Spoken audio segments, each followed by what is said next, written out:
Så bliver der helt stille.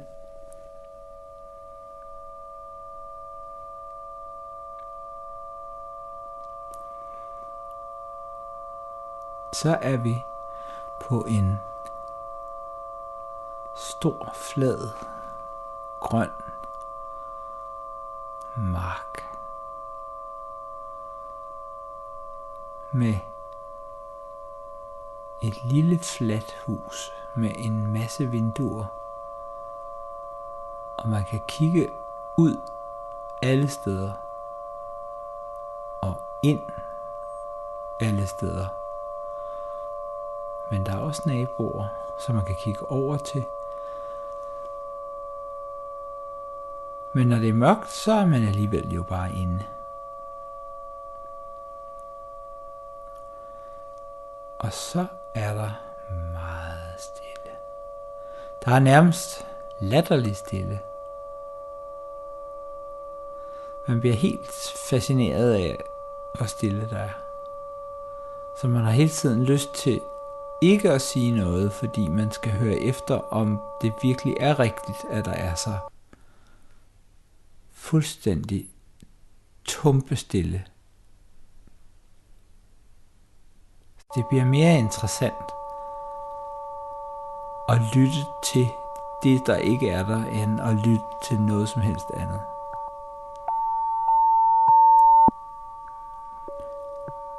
Og fylde ud. Man bliver nødt til at fylde det ud. Man kan ikke bare sidde og småsludre over i hjørnet. Det vil ikke være rart. Så man kan fløjte en lille sang.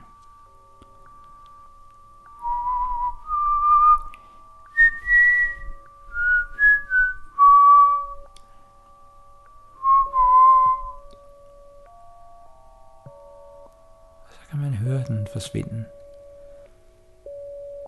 Sådan ligesom noget, der glider ned fra et bord.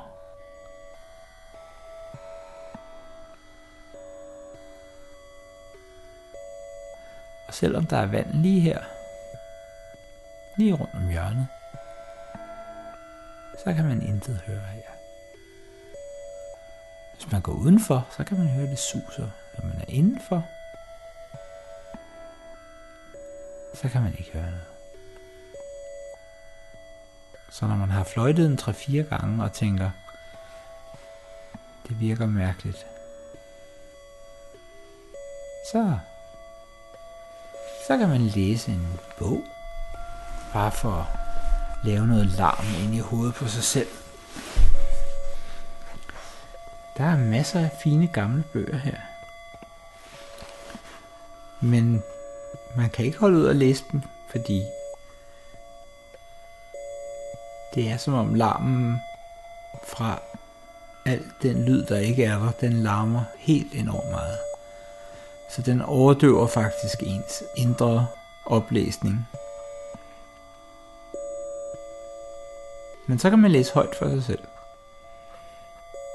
Næh, det er ikke heldigt at være rødhåret.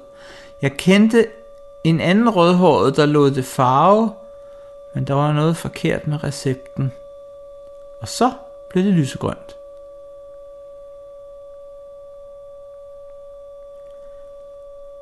Næh, det er ikke heldigt at være rødhåret.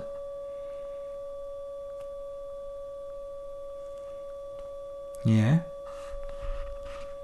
Og et kort øjeblik, så er det ligesom at se fjernsyn. Så fylder man lidt op.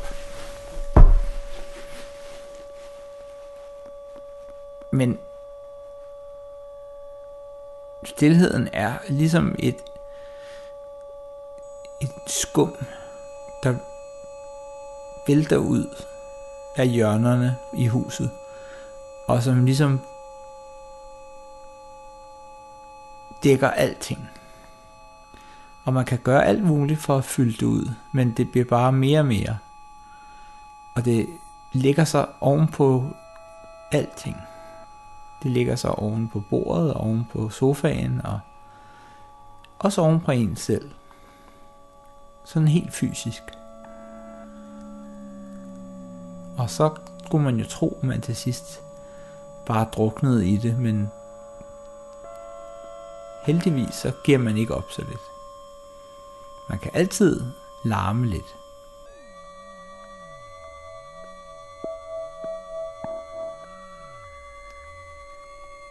Bare en lille smule.